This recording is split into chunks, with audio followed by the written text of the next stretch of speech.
तपस्या चौधरी जी, बहन जी आप भी बैठ जाइए या आप इधर आ जाइए, मुझे अच्छा लगेगा आप इधर आ जाइए, बहुत अच्छा।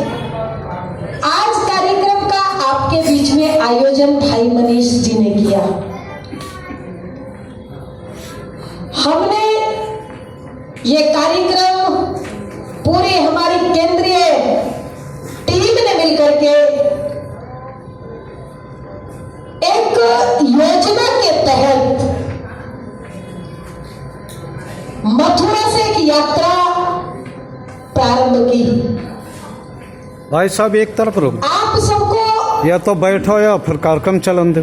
नौटंकी भैया बोले ना, मेरा अनुरोध है, ज्यादा देर नहीं बोलूंगी मैं, बहुत कम टाइम मुझे मिला है।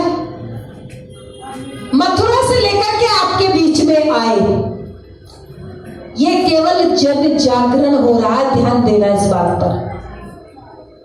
हमने केवल 3 मंदिर मांगे। अयोध्या हमें मिल गया, राम मंदिर को भव्यता मिल रही है, राम मंदिर हमारा हो गया। अब बारी श्री कृष्ण जन्मभूमि की है। अरे सोमनाथ का मंदिर टूटा, फिर भी तुम खामोश रहे। जिसने चाहा हमको लूटा, फिर भी हम खामोश रहे। सदियों का इतिहास पुराना, कायरता की गाथा है। और आज संस्कृति के पौरुष का कितना कलुषित माथा है कि सहते सहते जुल्म आज हम उस जगह पर आ पहुंचे जिसके आगे खतरे में पूरा भविष्य हमारा है। महाकाल प्रियंकर का त्रिशूल उठाकर हाथों में, एक बार तो कहो हिंदू के हिंदुस्तान। आवाज बहुत कम है, अरे एक बार तो कहो हिंदू के हिंदुस्तान, हिंदुस्तान, हिंदुस्तान। पीछे कोई पाकिस्तानी तो नहीं है?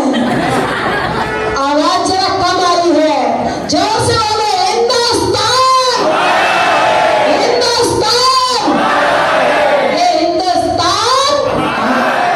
और इस हिंदुस्तान की रक्षा और सुरक्षा करने का संकल्प हम सब ने लिया है। एकत्रित होकर के राजनीति तोड़ने का काम कर रही है। लेकिन ये जो संत है ना, ये घर बार छोड़ करके लगे हैं, सब कुछ छोड़ करके लगे हैं। भाई अनिल पांडे जी भी संत है, ये सफेद कपड़ों में संत बैठे हैं, घर छोड़ करके, किसलिए कि हिंदुस्तान के अंदर हमारा जन्म हुआ है। हिंदू याद रखो, हम बड़े सौभाग्यशाली है, हिंदुस्तान की धरा पर जन्म लिया, ये बड़ा भाग्य है। और हिंदुस्तान के अंदर जन्म लेकर के हिंदू धर्म में जन्म लिया, वो हमारा सौभाग्य है, हम बड़े सौभाग्यशाली। एक बार मैं तपस्या कर रही थी गंगोत्री, मुझे याद आ गई एक छोटी सी बात। पूरे विश्व के अंदर याद रखना, किसी भी देश को मां नहीं कहा जाता देशभक्तों। ऑस्ट्रेलिया को मां नहीं कहते, इंडोनेशिया को मां नहीं कहते, जापान को मां नहीं कहा जाता। और बंधुओं जरा बताओ मुझे, अमेरिका को भी मां नहीं कहा जाता। जोर से बोलो, अमेरिका को भी पूरे विश्व के अंदर केवल और केवल हिंदुस्तान ऐसा देश है जिसको भारत मां कह करके बुलाया जाता है। और इसकी कितनी गरिमा है, याद करो। मैं कह रही थी, मैं तपस्या कर रही थी गंगोत्री में, एक सज्जन विदेश से चल करके आए, नंगे पैर आए, सर्दी का मौसम था। मैं ये जरूर घटना बताती है, कोई कहानी नहीं है। और जब वह आए तो मैंने देखा गंगोत्री में बहुत सर्दी थी, कड़ाके की ठंड थी। जब मैंने उनको देखा तो मेरा मन चल रहा था, मैंने लिख करके पूछा, भैया आपके शूज कहाँ हैं? आपने मुझे भी नहीं पहने, इतनी सर्दी यहाँ। सब लोग कई कोट लपेटे, ऊपर से कंबल, आपके शूज। तो हाथ जोड़ करके खड़ा हुआ, आंखों से उसके टप टप पानी बहने लगा। ध्यान देना, इस बात को गौर से सुनना। मेरे भारत की गरिमा, मेरे हिंदुस्तान की गरिमा कैसी है, ध्यान दो।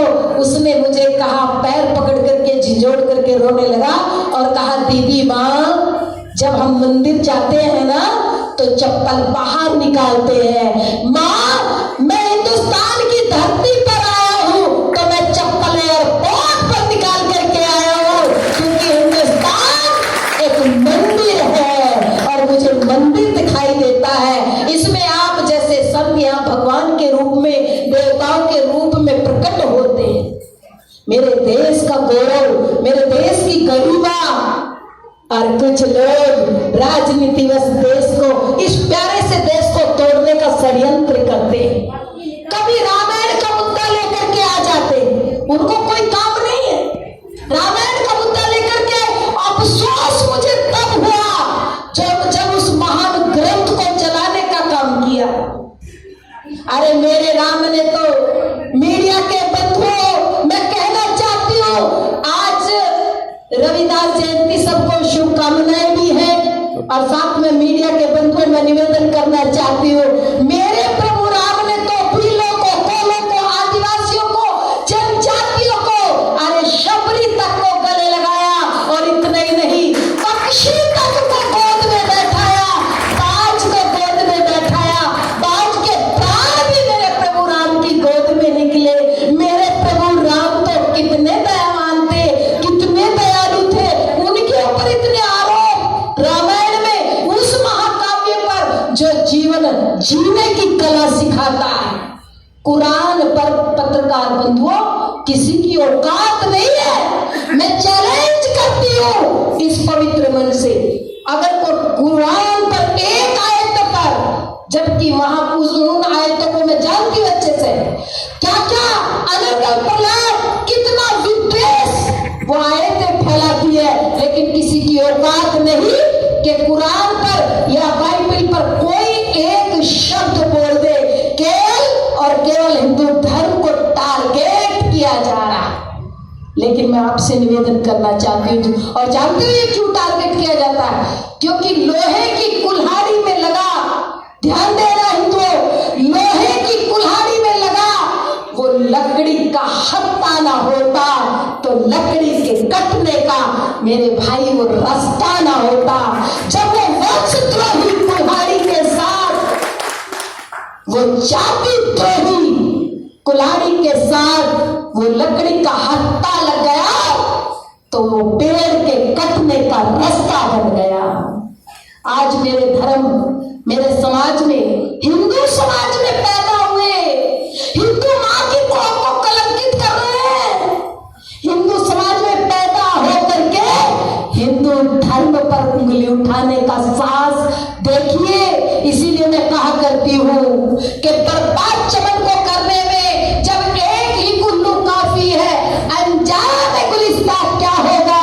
यहाँ हर शाख पे उल्लू बैठा है, उनको चंदों को पहचानने के लिए आप सबको अपने अपने, क्योंकि आप बुद्धिजीवी हैं, सबको उनकी जो राजनीति उनको फेल करने के लिए केवल आपको मुद्दा देना है कि हमने राम लला, हम आए थे तो वहां पर भव्य मंदिर बनाया है, अब हम कृष्ण जन्मभूमि आएंगे और मंदिर भव्य सब जातीयता की दीवारों को तोड़ करके, इन वाद विवादों को छोड़ करके, भाषावाद, प्रांतवाद, क्षेत्रवाद, जातिवाद, इनको छोड़ करके केवल हम हिंदू हैं। एक बार चला था ना, केवल हम कृष्ण भक्त हैं, एक बार चला था ना, बहुत जबरदस्त चला था। मैं भी चौकीदार हूँ, चला था ना, याद है ना? हिंदू भूले तो नहीं हो? तो जोर से बोला करो, याद है ना? याद है। तो अब चलना चाहिए, मैं भी, जोर से बोलो, मैं भी। केवल वो जो पीछे बैठे वो हिंदू नहीं है क्या? कोई कटवा तो नहीं घुस गया? तो जोर से बोलो, मैं भी, मैं भी, मैं भी। अरे वीर शिवराम प्रताप का गूंज उठा दो नारा है, कहो करो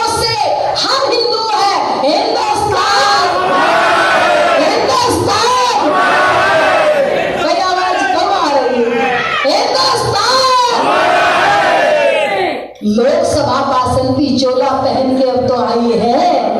अरे गली गली मेरे भारत की ये वृंदावन कहलाई है। 2014 से पहले ये अति पवित्र मंच है। बोलना नहीं चाह रही लेकिन प्रसंग वश आ गया है। 2014 से पहले ध्यान देना। अभी तो मनीष भाई आपको कह रहे अरे क्या मुद्दा उठाया आपने, राम मंदिर बन गया, दूसरा मुद्दा फिर उठा दिया। लेकिन चिंता ना करो आशुतोष भैया, चिंता ना करो। वही लोग जो कह रहे हैं ना वही पैर पकड़ करके कहेंगे तुमने हमें प्रभु जी के दरबार में खुला मैदान दे दिया है। वही आपको बुलाएंगे और आपका सम्मान करेंगे। ये मैं आपको विश्वास दिलाती हूँ, क्योंकि आप रात और दिन बड़ी तपस्या करें प्रभु के लिए। ईदगाह मुक्त हमें जन्मभूमि मिलनी चाहिए। मैं कह रही थी 2014 से पहले जानते हो समय बदल रहा है। कैसे बदल रहा?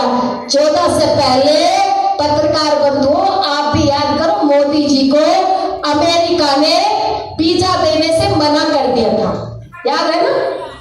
याद है आपको? याद है। आपको याद है ना? जरा हाथ खड़े करेंगे कितने लोग? अरे सबको याद है भाई।